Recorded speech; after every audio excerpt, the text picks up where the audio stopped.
Hello, ഇന്നത്തെ യാത്ര എന്ന് പറയുന്നത് മലബാറിലെ മഹാക്ഷേത്രം അല്ലെങ്കിൽ ദക്ഷിണകാശി എന്നറിയപ്പെടുന്ന കൊട്ടിയൂരിലേക്കാണ്. അപ്പോൾ കൊട്ടിയൂരിലേക്ക് പോകുന്ന വഴിയിൽ വിശന്നപ്പോൾ കടയിലൊക്കെ കയറി ഭക്ഷണം കഴിച്ചു. അതിനുശേഷം ഞങ്ങൾ പെട്രോൾ അടിക്കാൻ വേണ്ടി കയറിയപ്പം ഒരു റൈഡറിനെ കണ്ടു. നല്ലൊരു ഗ്രൂപ്പ് ഓഫ് റൈഡർമാരുണ്ടായിരുന്നു. അവരോടെല്ലാം കണ്ടു, ടാറ്റയൊക്കെ പറഞ്ഞു. അങ്ങനെ പുറപ്പെട്ടു നമ്മുടെ കൊട്ടിയൂർ ക്ഷേത്രത്തിലേക്ക്. ഇനി കൊട്ടിയൂരിനെ പറ്റി പറയുകയാണെങ്കിൽ ദക്ഷയാഗം നടന്ന സ്ഥലമായിട്ടാണ് വിശ്വസിക്കപ്പെടുന്നത്. ദക്ഷയാഗം എന്ന് പറയുമ്പോൾ ദക്ഷൻ എന്ന് പറയുന്നൊരു രാജാവും അദ്ദേഹത്തിൻ്റെ മകളായ സതിയും മരുമകനായ ശിവനും തമ്മിലുള്ള അഹങ്കാരത്തിൻ്റെ കഥ. ദക്ഷൻ ഒരു യാഗം നടത്തി. അതിലെല്ലാവരെയും അദ്ദേഹം ക്ഷണിച്ചു. പക്ഷെ തൻ്റെ മകളെയും മരുമകനെയും ക്ഷണിച്ചിട്ടുണ്ടായിരുന്നില്ല.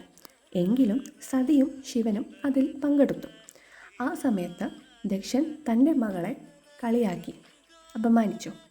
അപ്പോൾ മനം നൊന്ത് സതി യാഗാഗ്നിയിൽ ചാടി ജീവനൊടുക്കി.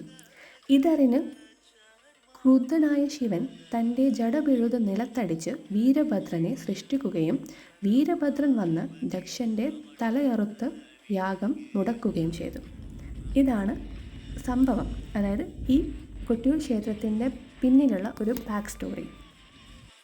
പിന്നെ കൊട്ടിയൂരിനെ പറ്റി അറിയേണ്ടതെന്ന് പറഞ്ഞാൽ, കൊട്ടിയൂരിൽ സ്ഥിരമായി നിർമ്മിച്ചിട്ടുള്ള ക്ഷേത്രം അത് ഇക്കരെ കൊട്ടിയൂരാണ്. എന്നാൽ പൂജാകർമ്മങ്ങൾ പ്രധാനമായും നടക്കുന്നത് അക്കരെ കൊട്ടിയൂരിലുമാണ്. അങ്ങനെ ഇക്കരെ കൊട്ടിയൂരുമുണ്ട്, അക്കരെ കൊട്ടിയൂരുമുണ്ട്. അപ്പോൾ ഇന്നത്തെ വീഡിയോ ഇത്രയേ ഉള്ളൂ.